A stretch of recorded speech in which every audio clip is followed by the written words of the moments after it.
Yeah, it's an interesting map. We're actually spawning horizontal positions, which enables Wilko, in fact, to do a lot of different things, especially kind of early tube base pushes and so on. And it makes that fourth base very interesting as well, because neither player, specifically the Zerg player, will not want to take their third or fourth at the base which has the high ground to it. So that means we're going to see that upper half of the map being used here if the game does go late. But we'll see what happens if you want to introduce our players. Yep. In the bottom left hand corner we do have the player, the blue Protoss player from mYinsanity. It is Wilko. And in the bottom right hand corner we do have the player, the Zerg player from Cascade. It is the one and only yellow Zerg. It is Cascade's Minato. Keep trying to say that right. So yeah, we'll see what happens. I mean, we just saw PVZ, a very different map though, and we'll see what exactly.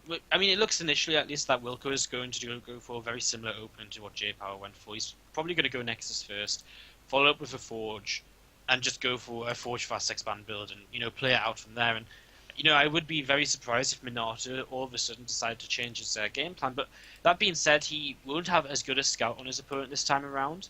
He did send his first overlord in the correct direction, but it's not going to get there in time for him to 100% decide if he wants to take gas or if he doesn't want to take gas. Yep. In case the gateway expands. So that's something that's slightly kind of in the back of his mind at the moment. Thinking about what he wants to do. And then again, the Brewers player lets this hatchery go down pretty quickly for the Zerg. He was able to snake it there with that second drone coming down. Luckily. Yeah, Yep. we do have another Nexus first for the Protoss player. So it's going to be interesting to see if Minato will automatically go up to 3 bases here without seeing this Forge, but you won't see a gateway in base or a pylon in base, so it is going to let him know that he does have a Nexus down. Yep.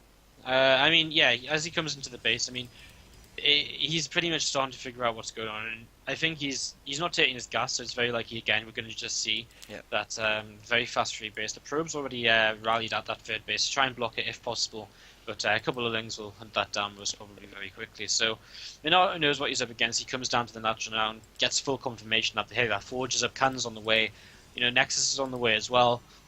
Everyone's very happy. Everyone knows what's up, and we're going to get into what's a very standard game again for the first few minutes here, at least. Yeah. Just the same sort of opening as we did have last game for the third hatch. Third hatch is one supply late from last game, so it is the exact same build order as we did see. But it's going to be interesting. I want to see what Wilko's going to be going for here. Is he going to be going for maybe Stargate, the same as his teammate went? Is he going to try and follow down that route of lanes, or is he going to try and go for a fast robo in their third base, or is he going to go down for an immortal all-in? No natural gas has been yet taken, but he is going to be some probes out just continuously, so I know there's nothing going to hit too early. But I am really waiting for some sort of Stargate or some sort of gateway pressure to go down. Yeah, it's going to be intriguing to see what he wants to do, and I mean, we're going to start finding out very soon as the Cybernetics core finishes up. We'll see where he wants to start introducing, using his Corona Boost, whether he wants to throw someone probes, whether he Corona Boosts that warp gate at all. Right now, this moves out a little bit and manages to kill off a little thing at the front. And, yeah. And the robo is, Stargate, sorry, is stronger down at the natural. Just at the ramp there.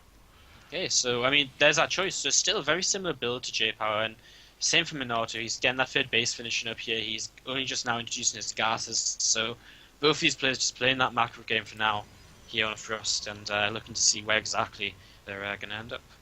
I wonder will Minato go for... We did see the one evolution chamber, which sort of says to us that he was going to do a transition somewhere along the line with that Ling Hydra. I wonder with the same build going down, if he does try the same attack that he done last game, will he try a Ling Hydra attack again? Maybe if it fails, will he go into Mutas? I wonder what he's thinking right now. I mean, it's another large map, so it's another map where Muta's definitely a possibility, but we're seeing a very different opening from Wilko. He's going for the Phoenix first here, and as you can see, this Overlord's going to come in. It's going to be able to scout. Wilko, a bit of a mistake. His free probe's not actually mining that gas. But Minato gets the scouting information here, and he knows the Phoenix is on the way. This Overlord was going to die anyway to the Phoenix. I mean, no real surprises.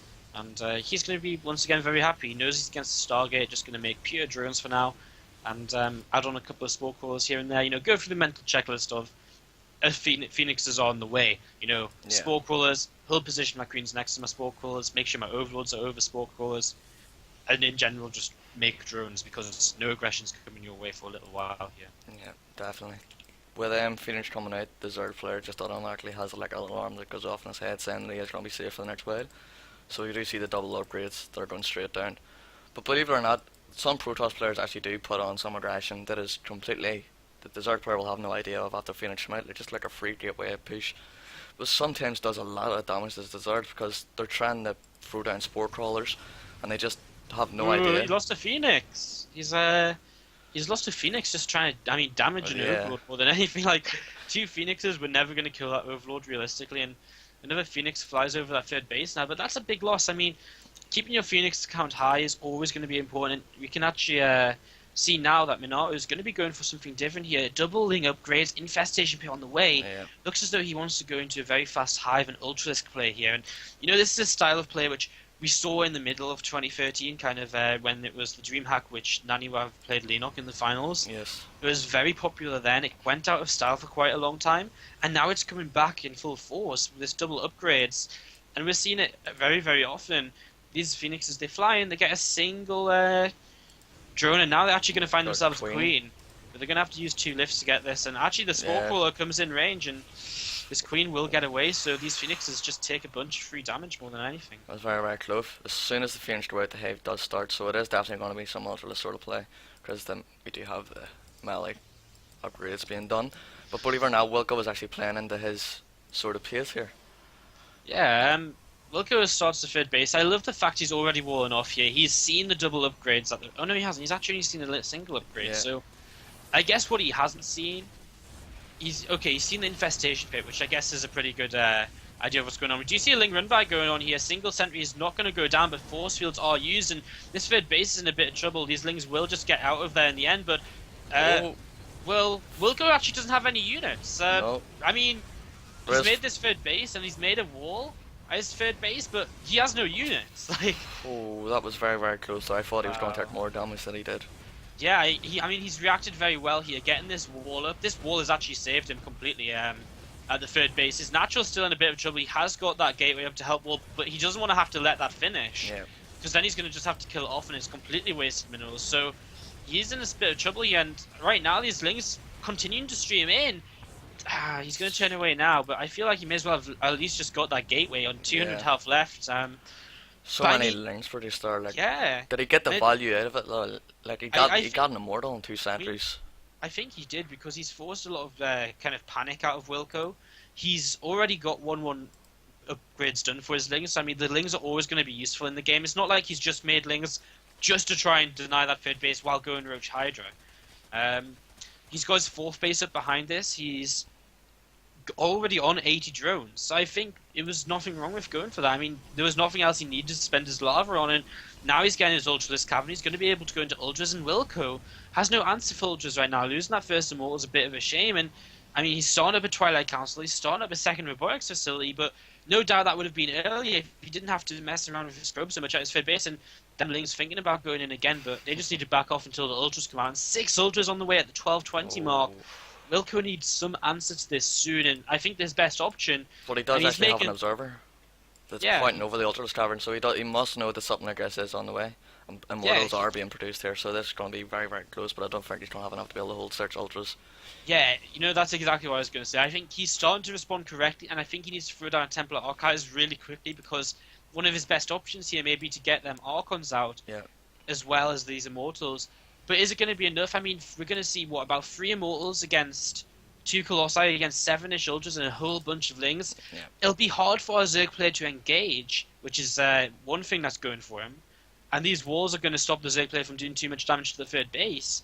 But I think the Zerg may just have enough to brute force his way through. With 2-2 finishing up here against what's currently only 1-1, he very well might, and he's getting ready, he's thinking about it. He could come in from 2 different sides. The Ultras will break down any force fields.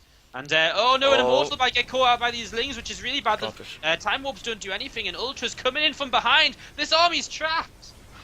Oh, that is just a completely full surrender, and this army is just going to get decimated by the Immortals. And this looks like... I mean, this hit just before 2-2 and just before Chitin is playing as well. So the attack was designed to kind of have them upgrades finish during it, and you can see on the side, it's very well timed in the end. But it just didn't even matter. He won the fight before them upgrades even came into play.